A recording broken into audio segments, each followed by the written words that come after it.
looked around it. Now we're doing. I'm Peter Gilbert. I'm the assistant head of school for institutional advancement, and by way of means, my favorite job of all time was working for Chiz as associate director of admissions way back when. But what a great job! Class of '23 Terrace, and I think it's absolutely delivering. What a great evening and great spot. First signature event in such a mission-true, meaningful space here with the chapel. Salisbury School seventh headmaster, Chisholm Chandler. The thing I like best, Chiz, you always had the mantra of why not us? Why not us? Elevating leadership like this requires higher aspirations and goals for the school and audacious confidence to create real change and positivity impacted all our lives. I remember talking about this because you finally made Salisbury the cool place to work in the whole area.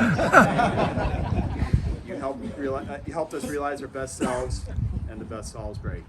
Today, joined by their family, trustees, current and former, longtime friends, alumni, faculty, and staff, Chisholm and Tracy Chandler, parents of 4 awesome kids and thousands of Salisbury men, we gather here to honor your 30 years of love and stewardship for the gift of Salisbury School. All of us stand here with a debt of gratitude for what we have. Simply put, Team Chandler, and I'll look to all the Chandlers here tonight, moved the needle. The thought of the audacity you gave us to slay the dragon, so to speak, was pure. To say that the world of boarding schools is a lifestyle, not a job, is an understatement. Your success in life honors their work.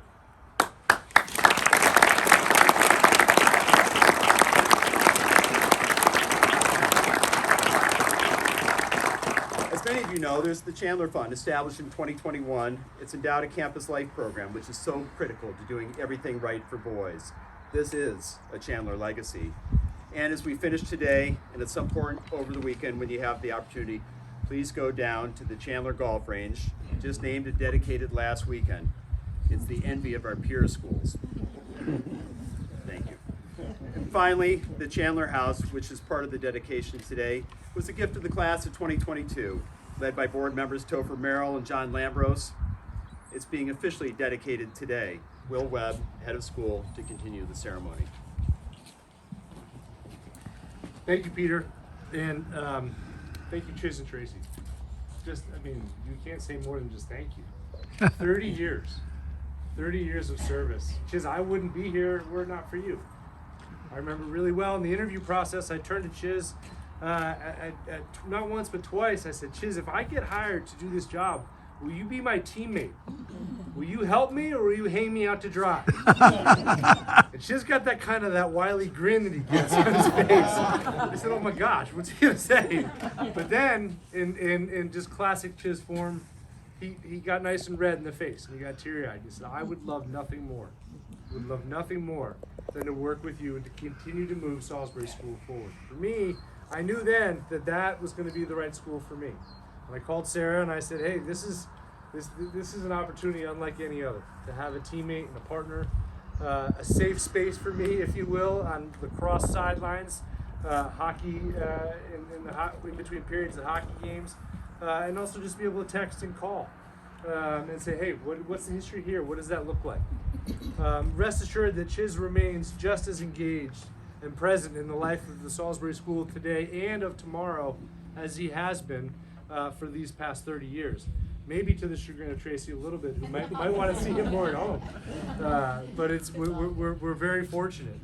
And that's what we're here to do today, is to commemorate and really etch into the walls of history of Salisbury School with Chiz's portrait. And it's an amazing tribute to Chiz by the artist Jack Montmeat. And it really speaks to your unwavering belief, Chiz, and your encouragement and support of boys. And understanding that the importance of being a boy, of being able to live and learn and grow and make mistakes, learn from those mistakes and move forward, is what will make a big difference in the world. And that has had a profound impact on the lives of countless Salisbury gentlemen, just a few of which are here tonight and will be here through the weekend. And and that was part of the record-breaking $108 million campaign for Salisbury School that was literally for the boys, the For the Boys campaign, which enhanced our school, our programs, and our endowment in a multitude of ways, an absolute multitude of ways. So without further ado, Sarah, if you could help me, and then I'd love you to come up and share some words, but Sarah and I are gonna reveal this. From this side, reveal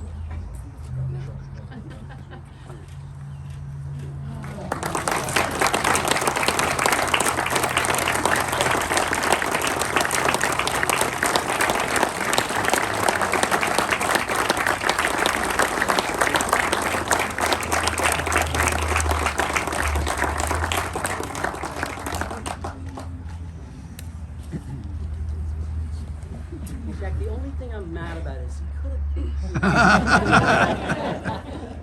could help me out a little bit there. No, Jack, this is Jack Montmeat, the artist, and he is absolutely brilliant at what he does. And thank you, Jack.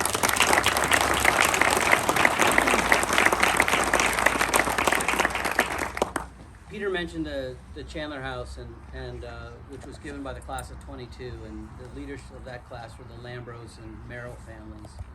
And Tracy and I are so honored that two faculty families have a beautiful home to live in on this incredible campus. That's very meaningful to us. And the Chandler Fund project, benefiting the boys and the faculty. You've heard me say this a million times over the years, but schools are people, and anything that benefits the people. Hi, Rodney. Is exactly what we love. So one of the favorite Chandler traditions is to save the best for last, and I'm going to break that tradition today, because any success, any good fortune I've had in my adult life is as much Tracy's doing as it is mine. And I've always said to her and countless others, I was able to serve the boys and the school for 30 years and give my whole heart and my full investment because of her. And in other words, I could never be fully me without Tracy being fully herself. She's the greatest teammate, partner, wife, mother I could ever imagine.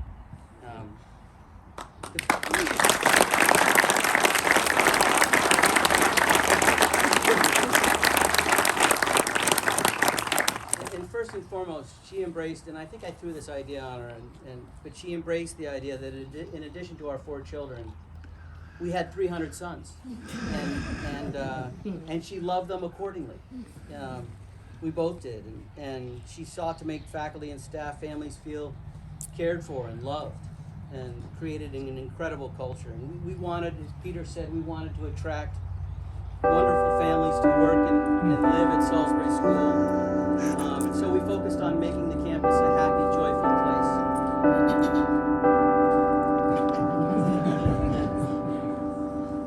Nice. In a long line of superstar headmaster spouses, including Ann Langdon, Al Ward, Sally Flood, and others, Tracy made it possible for me to devote a large part of myself to this wonderful school while she carried our family. So come and stand next to me. Oh yeah.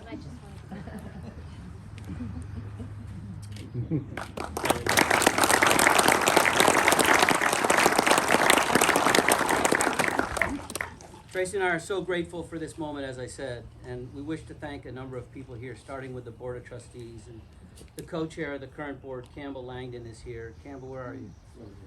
And David. And David Levy. I didn't know David Levy was going to be here. Both the co-chairs. I wanted to say to Campbell, your grandparents, I'm sure, are looking down at you and at this school and at this moment and are so proud of you. Congratulations. I also wanted to acknowledge Dickie Regal, who's here with the class of 1984, the great class of 1984.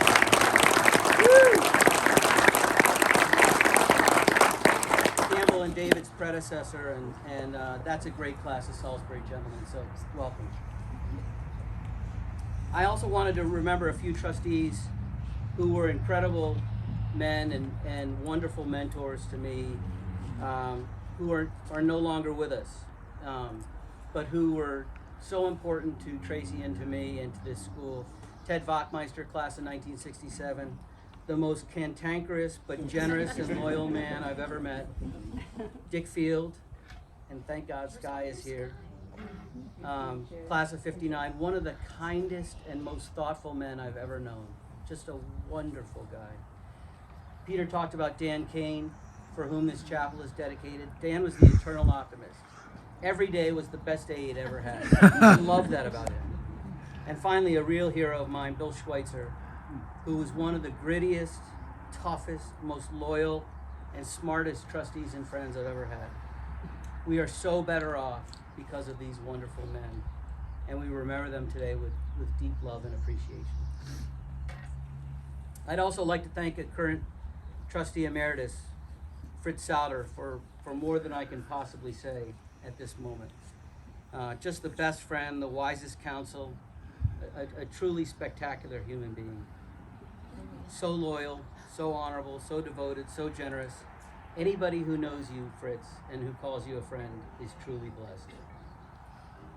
And finally, I'd like to thank Michael Sylvester, class of 1959, who took a chance on a somewhat inexperienced 36-year-old in the fall of 2002, stood by his side, my side, our side, for 15 years as board chair. 15 years. And those were incredibly productive years for the school, including the aforementioned capital campaign that Will spoke about, the For the Boys campaign. Michael's mantra was simple: make good decisions and call me if you need me. Which in those years I often did. He believed in me and I believed in him, and that was the basis for just an exquisite partnership. And finally, I'd like to thank the two greatest mentors, watching him devote himself to hundreds of students and a school he loved since the day I was able to understand. And that's my father, Rusty Chandler.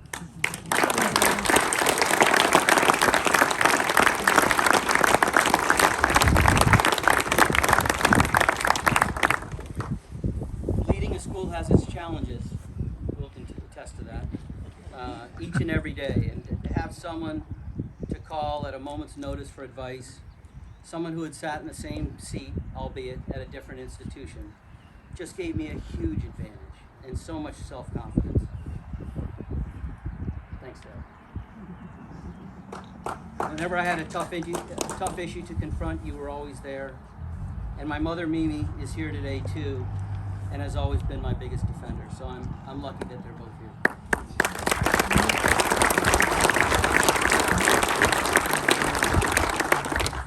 My other greatest champion and mentor was Richard T. Flood Jr., Salisbury's 6th headmaster. I remember that afternoon so clearly. I arrived in the main building, and it was deathly quiet. No one was around. And I thought, goodness.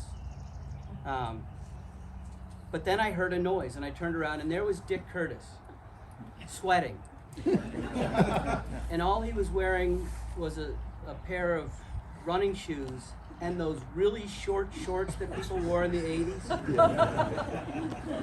He had just finished a workout.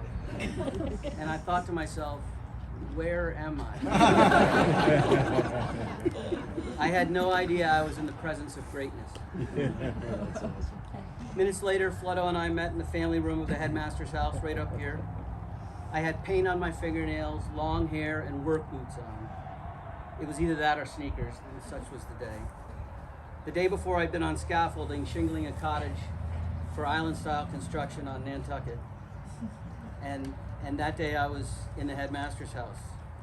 And I think about it now, there probably wasn't a huge applicant pool for an $11,000 a year job as the low man on the totem pole in the admissions office at Salisbury School. Although, Steve, you can attest to that. Certainly can. And then it was fun. Especially in late August with 2 weeks to go to orientation. But when Flutto offered me the job, I didn't blink. I just had a feeling that this was going to be a great adventure. And those first few weeks and months and years, I didn't just drink the Salisbury Kool-Aid. I chugged the Salisbury and regularly asked for more. And instantly I was around some of the best educators I'd ever known. Flutto, Dave Hagerman, Matt Corkery, Susan DeMel, Dennis Shortell, many others, Lisa Shebley, many others are here today. And all too quickly I fell in love with the school and found a home. Without Flutto offering me the job that day, I wouldn't have met Tracy. And these past 30 years would have been very, very different. It's amazing to think about. Tracy joined me on the faculty in 1994, and we were blessed with Zach and Hallie, and then Rusto, who's here today, and Lily. And it was an exquisite existence. We never, ever, ever could have asked for anything more. And we will forever be extraordinarily grateful for the school and its community, past and present. Salisbury is ingrained in me, as Will said. The Tuesday after Labor Day, new students arrive. First Friday in December, hanging of the greens. Wednesdays and Saturdays, school meeting, great excitement. Bagpipes, graduation day. And the most important, those moments, too many to recount today, where boys did something extraordinary. Because that's the greatest reward, when you witness a boy becoming a man, becoming a Salisbury gentleman. Like a chapel speech in which a sixth former bears his soul to the community, or a boy lifting his classmates or teammates with unexpected brilliance. I will always remember the satisfaction of shaking hands with boys at graduation and seeing their smiling faces. But at the same time, remembering the faces they wore the day they arrived on the hilltop, and then thinking about all the growth and maturation they'd realized in between. Again, thank you for this moment. Tracy and I will have Salisbury School in our hearts until our very last breath. Thank you for being here.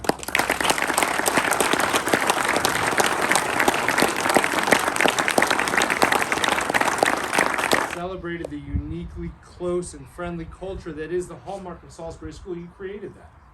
You made that happen, and your family made that happen. All of you together. And so what better way to truly cement your place in Salisbury School's history than with its highest honor, and that is awarding not one but 2 Salisbury medals to both of you. Goals and ideals of Salisbury through their energy, commitment, and selfless contribution to the school. And so today, Sarah and I are honored to present you and Tracy with the Salisbury Medal.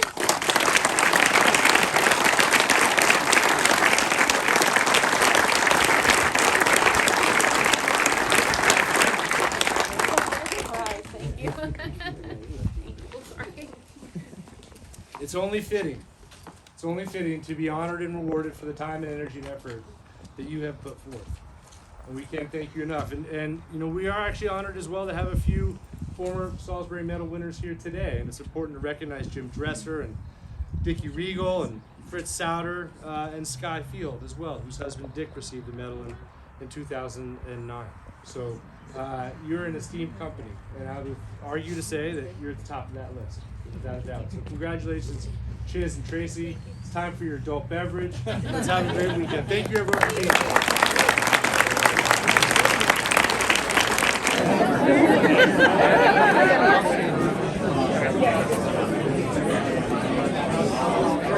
Oh my gosh, that's like my favorite. That's my favorite. Trace.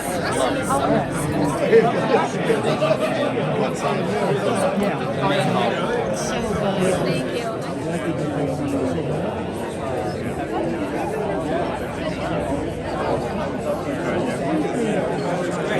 Yeah, good. Hey, man. All right. So out in the distance, you can see it's the farthest one to the right. I believe it's Bear Mountain, which is the highest point in Connecticut. It's about 2,500 feet. Pretty cool. At Salisbury School. Salisbury School. Yeah. Have you been here before? I have. I used to go here a lot. Used to go here a lot. There we go. I've been at the weekend outside.